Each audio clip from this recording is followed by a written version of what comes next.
السلام علیکم ورحمۃ اللہ وبرکاتہ دوستانو دا وخت کې تاسو به سجاد بھائی و تاسو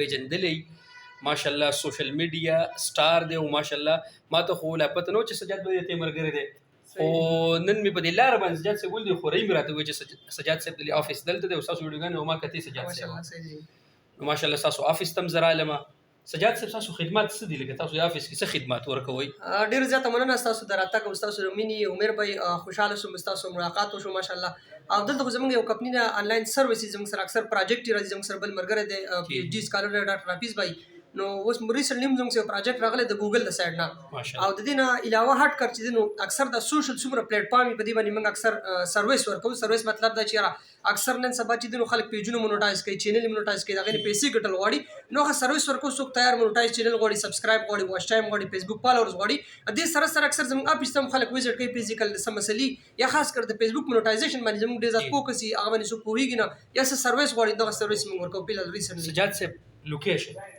لوکیشن خو زمونږ د افیس نوم چې د پرفیکټ آنلاین سرویسز دی او بیا خاص کر دلته مشهور کم دکان چې د دین بوک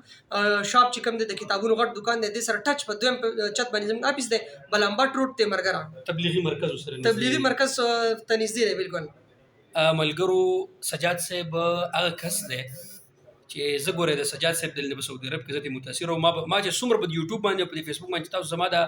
کله نه کله ویډیوګانې ګورې نو سجاد صاحب زما استاد دی ګورې نو په دې مرګره کې چې څومره په دې خواوشا کې څومره ملګري په سوشل میډیا باندې کار کوي نو په ذمہ داری باندې د سجاد صاحب د لزیته راځي ان شاء الله آنلاین چې څومره سرویسز سجاد صاحب جی جی نو چې څوک هم د زمانو مخې هغه سره مکمل رعایت وکوي وسره ضرور او مکمل باغول مطلب دا د نالج به ورکوي نو بل ځای ته به نه ځئ ملګرو څومره چې نوي الکان په سوشل میډیا باندې کار کوي سجاد صاحب چې څنګه تاسو په سوشل میډیا باندې یو زبردست چهره ده نو مخامخ هم دغه یو بهترین انسان دی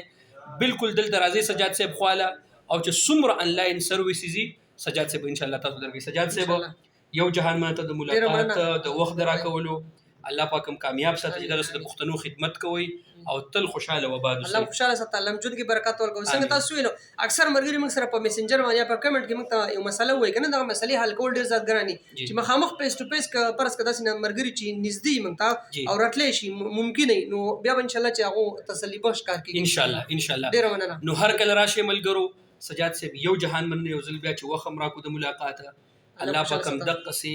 تل خوشاله آباد او کامیاب او کامران امين الله دې ستاسو ټول برکات ولري ډیر مننه